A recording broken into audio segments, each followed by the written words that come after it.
back to the bowl. Playing press on the outside. Mahomes will throw it. In the pocket, he's launching one long. Marquez Valdes-Scantling catches the ball at the Raven 30 on his backside. And you can doubt the Chiefs. You can dislike the Chiefs. You can disrespect the Chiefs. You're going to have to deal with the Chiefs being the AFC champions for the fourth time in 5 seasons. The Chiefs have the Lamar Hunt Trophy, and they're taking it to Vegas for Super Bowl 58. It's a good call. This might have been their hardest road to get there. Again, 4 in 5 years. They're the third team to make the Super Bowl 4 times in 5 years. Jim Kelly's Bills did it. Tom Brady's Patriots did it. And now here are Patrick Mahomes and these Chiefs. And look, there are a lot of people who are willing to say it right now, and I 100% am. Patrick Mahomes is the best quarterback I've ever seen. I've been watching the game 50 years. He's the best quarterback I've ever seen. If you want to argue that Tom Brady still deserves the title of GOAT because he did it longer and all that, well, that's fair. Patrick Mahomes has been doing it for 6 years.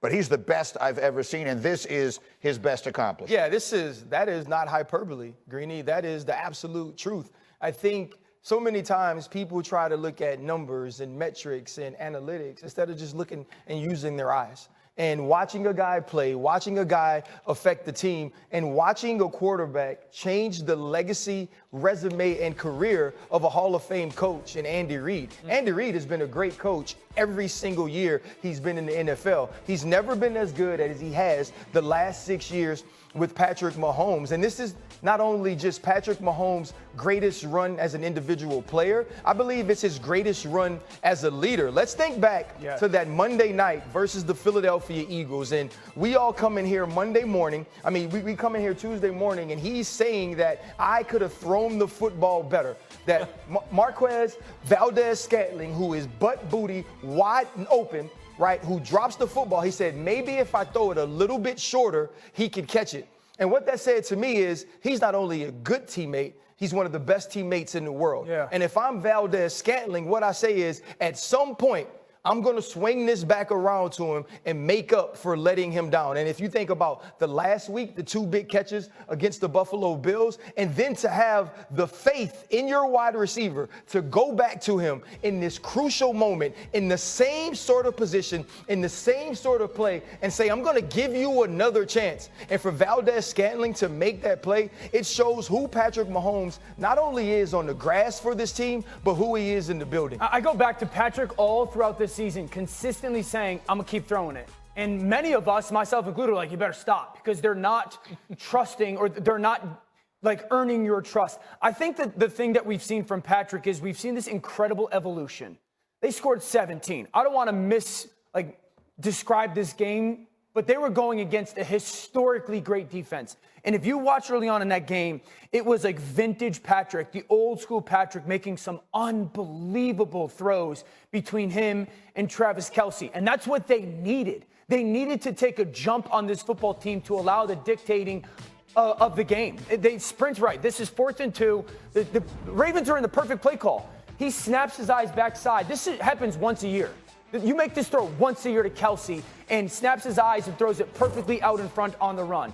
And then this is Kelce one-on-one. Kelce's going to push up, run an out route versus man coverage, and then a go route. It's a double move. There's one place to throw this football. You have to throw it on his back hip versus Kyle Hamilton. He just so happens to do it, and it's unbelievable throw and catch. And then this is 3rd and 5. This is the play that was talked about. It's 10 seconds. Where he throws this football to Kelce, and the adjustment by Kelce is absolutely spectacular. He's the only guy in the history of the NFL is making this throw. The history of the NFL making that throw. But then the evolution is this.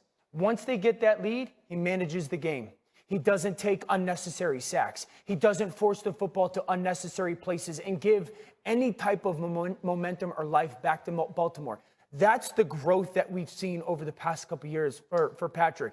When he needs to be special, he's special. And when he needs to just control the game, he's able now to control the game. He's the best game manager in the league, in addition to being the most spectacular player. We just had a stat up there. He's gone 6 consecutive playoff games without an interception. Yeah. No one in the history and you're not of the sport supposed has to ever be done able it. to make the the jaw-dropping, ridiculous wow throws and not throw interceptions. Yeah, I got to say this because I mean, I've had to defend against some great ones or whatever, and it's funny because going in, you know, Joe Montana was always the standard. All right, then all of a sudden, nobody will ever be better than him. Tom Brady. Then all of a sudden, Tom Brady shows up. Yeah. All right, and nobody will ever be. I mean, there's no chance in hell. This guy's by far the best of all time. This kid's going to be all right. Oh my God. Like, are you kidding? How the heck does this happen? Your point, Greeny, about him being a game manager. Yeah. All right. No interceptions, 11 touchdowns these last 2 playoff seasons, 6-0. He's taken 5 sacks in 6 games. This is what he refuses to do. You talk about a game manager?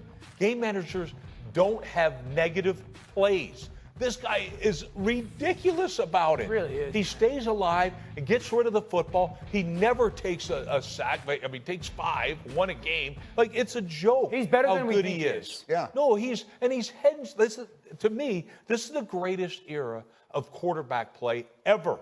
Yeah. And nobody's close. Yeah. Nobody's close. Yeah. I also thought that. Go ahead, RC. No, I think that having a player start their career as fantastic as Patrick Mahomes, 50 touchdowns, 5,000 yards, MVP in your first year, and continue to grow, right? The numbers aren't always going to say it because it's going to be difficult to either equal that or surpass that every year. So where are you getting better? Are you getting more intelligent? Can you understand defenses better? Can you put your guys in a better position to succeed? And on top of that, can you empower them to succeed? Every time that we point to Tom Brady, we talk about the Edelmans, we talk about the Amendolas, we talk about the Wes Welkers, all of these players who weren't thought to be great football players that Tom Brady allowed to be that way. We have to start speaking about Patrick Mahomes in that same vein. And you look at what he and Travis Kelce were able to do. I don't know how many more times we're going to see this. I don't know if Travis Kelce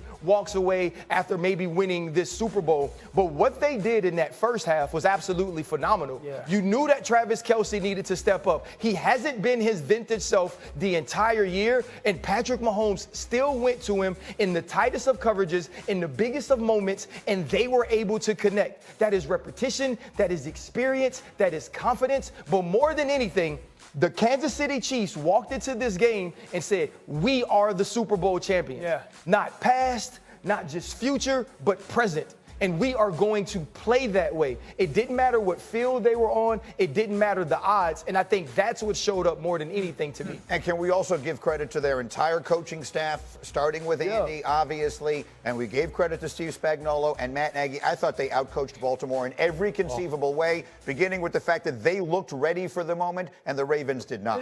The better, more prepared, more mature team won, and that was Kansas City. Well, mature and is last big, week, man. That's like, big. remember last week, the Baltimore game, we lauded Andy Reid and Matt Nagy for the way that they ran, set formations and ran at the nickel. Yesterday, they got in what we call like that 4-strong formation, 4 people to one side of the football 13 times. They did it 7 different ways, okay? And they ran out of it. They ran the RPOs out of it. They got into their play action game or their drop back game out of it.